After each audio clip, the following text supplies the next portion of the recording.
संपूर्ण देशवासियों को बधाई देता हूं कि आज गुप्त नवरात्रे के पहले दिन, और आप सबको मालूम होगा 4 नवरात्रे होते हैं। उन 4 नवरात्रे में 2 नवरात्रे गुप्त माने गए। तो नवरात्रा आता है जो आज से प्रारंभ हुआ है, कहते हैं अगर कोई स्थिर होकर एकांत में बैठकर भगवान शंकर के नाम का मात्र संबोधन श्रवण कर लेता है, सुन ले, गुनगुना ले, शिव को याद कर ले, तो कहते हैं शिव और शक्ति की दोनों की कृपा उसके ऊपर बनी ही रहती है। और फिर निवेदन करेंगे, आज से नवरात्रे प्रारंभ हुए हैं, 9 दिन तक। ये गुप्त नवरात्रे के 9 दिन, अगर आपको ऐसा लगता है कि शिवजी आप बाबा मेरी नहीं सुन रहा, बहुत संघर्ष का जीवन चल रहा है, बहुत परेशानी का जीवन चल रहा है, बहुत कष्ट का जीवन चल रहा है और कोई मंजिल, कोई राह, कोई मार्ग दिख ही नहीं रहा, तुम्हारा कैसा भी दुख है, जो आज गुप्त नवरात्रे प्रारंभ हुए हैं, आज से 9 दिन तक का एक नियम ले लो गुप्त नवरात्रे में कि मुझे शिवजी के मंदिर में अशोक सुंदरी वाली जगह पर एक बेलपत्र माँ हेमवती माता के नाम से, कौन सी माता? हेमवती, माँ हेमवती के नाम से एक बेलपत्र अशोक सुंदरी वाली जगह पर समर्पित करूंगी। 9 दिन का एक नियम धारण करो और 12वें या 15वें दिन आप देखिए आपका जो दुख है मेरा बाबा उसको काट कर ही रहा। गुप्त नवरात्रे जो आज से प्रारंभ हुए हैं, गुप्त नवरात्रे तो नवरात्रा है। इस नवरात्रे में हेमवती माता का स्मरण करना, एक बेलपत्र का पूजन करना, या एक बेलपत्र के वृक्ष के नीचे आप 9 दिन तक भी, अगर मंदिर तक भी नहीं जा सकते, मंदिर में आप बेलपत्र रखने नहीं जा सकते, तो आपके घर के आंगन में, द्वारे पर, बगीचे में, आपके घर के पास अगर कोई बेलपत्र का पौधा है, वृक्ष है, उस बेलपत्र के वृक्ष के सामने एक बेलपत्र का पत्ता रखकर भी अगर आप उस पर जल चढ़ा रहे हैं या पूजन कर रहे हैं हेमवती माता के नाम से, तो उसका फल आपको मिलेगा। और मान लो बेलपत्र का वृक्ष भी नहीं है, हम मंदिर भी नहीं जा सकते, हम कहीं नहीं जा सकते, घर से बाहर कैसे निकलें, पानी तेज है, जलवृष्टि हो रही है, बहुत सा पानी है, तो क्या करें? अपने घर में जो शिवलिंग है, तुम्हारे घर में अगर जो शिवलिंग है, तुम्हारे घर में जो शिवलिंग विराजमान है, उसी शिवलिंग के साक्षी में, सम्मुख में भी अगर हेमवती माता का नाम लेकर अगर एक बेलपत्र समर्पित करोगे 9 दिवस तक, तो उसका फल मिलेगा जरूर, उसका फल मिलेगा। फिर से बोलो, कौन माता? हेमवती। कौन है ये? शिव महापुराण की कथा कहती है जब माता पार्वती जी हिमालय राज के घर में प्रगटी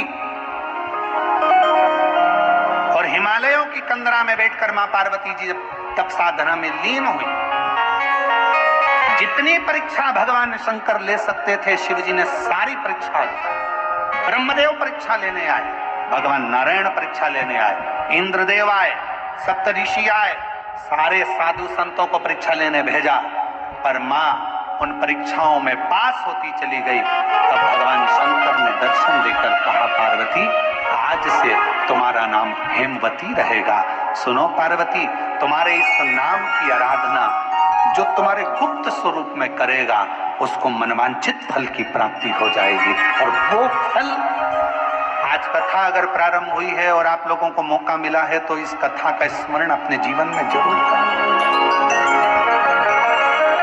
अगर इस गुप्त नवरात्रे के अंतर्गत 9 लाल फूल और 5 श्वेत पुष्प, ये दोनों, लोग कहते हैं गुप्त नवरात्रे में हम देवी की आराधना करें, गुप्त नवरात्रे में हम भगवान की आराधना करें, पर शिव महापुराण की कथा कर रही है, भगवान शंकर का चरित्र कथा है।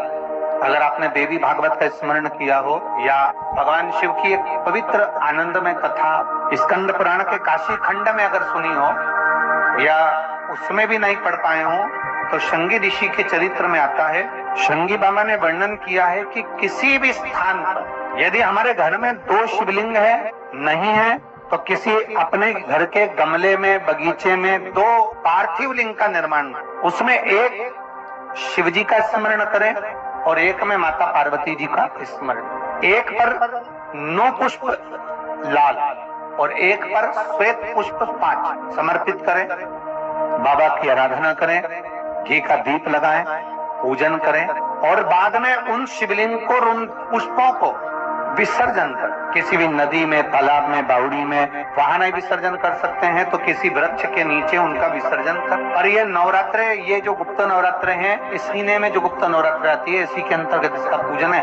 एक बार हमने पहले वर्णन किया था, जिसके यहाँ संतान नहीं होती उसके लिए भी पहले जो आषाढ़ के महीने में जो गुप्त नवरात्रे आते हैं उसका स्मरण कराया था। चाहे गुप्त नवरात्रे हो, चाहे सर्व नवरात्रे हो, केवल देवी की आराधना कर रहे हैं और सोचें कि हम माता जी की आराधना कर रहे हैं और माता जी हम पर प्रसन्न हो। शिव महापुराण की कथा कहती है, कोई सी भी नवरात्रे में अगर आप शंकर भगवान की आराधना के साथ देवी की आराधना करेंगे तो शिव महापुराण की कथा कहती है, महादेव शिव और शक्ति दोनों ही कृपा जरूर करते हैं, ये निश्चित। शिव और शक्ति दोनों ही कृपा जरूर करते हैं, ये निश्चित। अगर हम शिव महापुराण की कथा को देखें तो माता पार्वती जी अपने तप को कर रही हैं, तो माता पार्वती जी अपने तप को कर रही हैं। माँ जगतजननी, माँ अम्बा, माँ जगतजननी दुर्गा भवानी, अष्टभुजा धात्री माँ दुर्गा, माँ भवानी, माँ देवी, अगर शिव जी को प्राप्त करने के लिए कोई व्रत कर रही हैं, शंकर भगवान को प्राप्त करने के लिए कोई साधना कर रही हैं, भगवान को पाने के लिए कोई उपास कर रही हैं, यहाँ तक शिव महापुराण की कथा कहती है कि उन्होंने भोजन त्याग दिया था, जल त्याग दिया था, फल त्याग दिया था। शिव महापुराण की कथा कहती है केवल वृक्ष की पत्तियों को ग्रहण करती थी, वृक्ष की पत्ती को भी छोड़ दिया था। दुर्वा का एक छोटा सा अंश मां जगतजननी माता पार्वती ग्रहण कर रही थी, एक छोटा सा अंश दुर्वा का, वो भी छोड़ दिया था। और जब माता पार्वती जी ने पत्ती छोड़ दी, दुर्वा खाना छोड़ दिया, फल खाना छोड़ दिया, भोजन करना छोड़ दिया, जल पीना छोड़ दिया, तब माता पार्वती केवल वायु का ही पान करती थी, केवल वायु का पान करती थी। समय ऐसा आया कि माता पार्वती जी ने वायु का पान भी नासिका की एक स्वर से करना प्रारंभ किया। धीरे धीरे माता पार्वती जी ने वायु को भी अपने अंदर रोक लिया। तब देवादिदेव महादेव पार्वती जी के सम्मुख में प्रकट और शिव जी ने पार्वती को वर प्रदान किया। शंकर जी कहते हैं, सुनो पार्वती, तुमने मेरी आराधना करी है, तुमने मेरी साधना करी है, मेरी साधना इतनी बलवान तुमने करी है कि तुम्हारी शक्ति प्रबल हो गई। पार्वती, आज मैं तुमको 2 वर देता हूं। मेरी विदर्भ की माताओं, नागपुर नगर की मेरी जीजियों और नागपुर नगर के मेरे जितने भाई लोग बैठे हैं, मेरे जीजाओं, बड़े सावधानी से कथा सुनो। इस नवरात्रे के अवसर पर दिल से सुन लिया तो निश्चित है आपकी झोली खाली नहीं रहेगी, मेरा देवादिदेव महादेव भर कर ही रहेगा। ये रीते क्या खाली ना जाता कोई दर से तुम्हारे, खाली ना जाता कोई दर से मैं भी खड़ी हूँ बाहें पसारे, अपने हृदय से लगा लो, लगा लो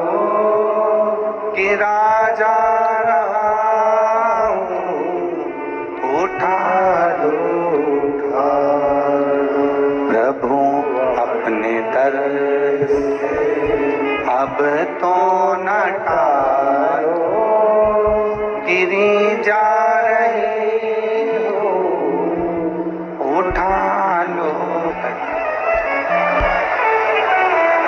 शिवजी ने माता पार्वती को 2 वर दिए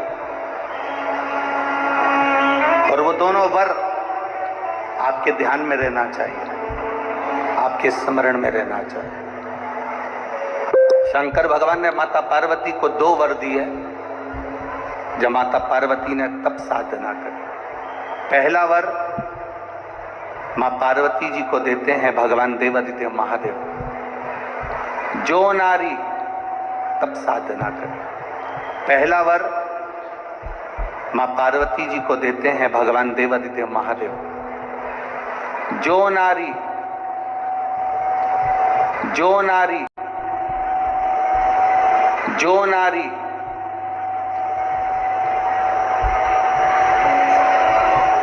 जो पुरुष, कोई बेटी कोई बेटा, जो नारी जो पुरुष, संत साधु महात्मा सन्यासी त्यागी बैरागी, कोई बालक कोई बुजुर्ग, जब भी किसी व्रत को धारण करेगा,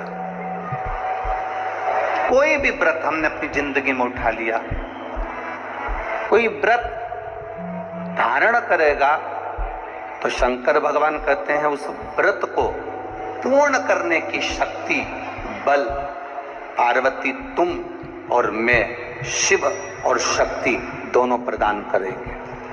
जब भी कोई व्रत उठा,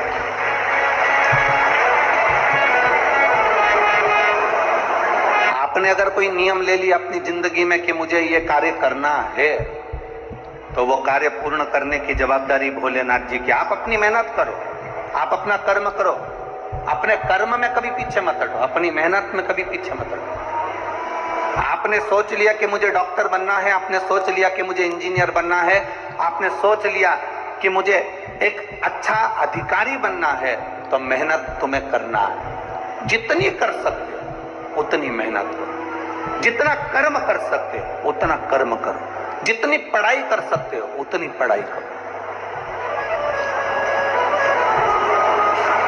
किसी आडंबर में पढ़कर